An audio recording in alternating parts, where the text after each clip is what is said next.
સરહદ પર વિશ્વ યોગ દિવસની ઉજવણી બનાસકાંઠાના નડાબેટમાં સીએમ ભૂપેન્દ્ર પટેલે બીએસએફના જવાનો સાથે અને સીઆર પાટીલે સુરતમાં યોગ કર્યા।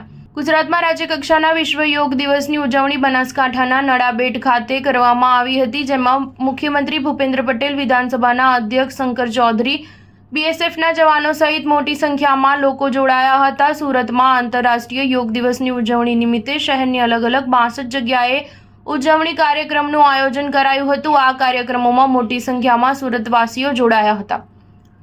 શહેરના community hall, multipurpose hall, garden જેવી અનેક જગ્યા પર યોગ દિવસ કાર્યક્રમનું આયોજન કરાયું હતું, જેમાં વડીલો, બાળકો અને યુવાનો સહિત મોટી સંખ્યામાં લોકો ઉત્સાહભેર ભાગ લઈ યોગ કરી શારીરિક અને માનસિક સ્વાસ્થ્યનું મહત્વ સમજી રહ્યા છે।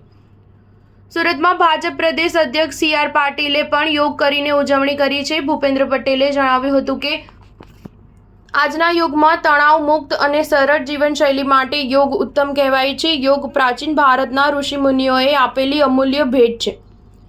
આશરે 5000 વર્ષ પહેલા પતંજલિ ઋષિએ યોગશાસ્ત્રનું સર્જન કર્યું હતું, ત્યારથી યોગની પરંપરા ચાલી આવે છે। યોગ દિવસની ઉજવણી નિમિત્તે મુખ્યમંત્રી ભૂપેન્દ્ર પટેલ બનાસકાંઠાની સરહદી ચેકપોસ્ટ નડાબેટમાં પહોંચ્યા છે। તેઓ ગુરુવારે જ સાંજે બનાસકાંઠા જિલ્લાના થરાદ પહોંચી ગયા હતા। અહીંના વડગામડા ગામ ખાતે નાગરિકો સાથે લોકસંવાદ કરી તેમના પ્રશ્નો સાંભળ્યા હતા। લોકોએ અહીં જમીન રીસર્વે, પાણી, રસ્તા, શિક્ષણ અને સિંચાઈ જેવા મુદ્દા રજૂ કર્યા હતા। મુખ્યમંત્રીએ તેનું નિરાકરણ લાવવા વાયદો આપ્યો હતો। કેન્દ્રીય ગૃહમંત્રી અમિત શાહ આંતરરાષ્ટ્રીય યોગ દિવસ નિમિત્તે સિંધુ ભવન રોડ પર આવેલા ગોટીલા ગાર્ડનમાં યોજાનારા યોગ કાર્યક્રમમાં ભાગ લેવા પહોંચ્યા હતા। અહીં મોટી સંખ્યામાં લોકો પણ જોડાયા હતા।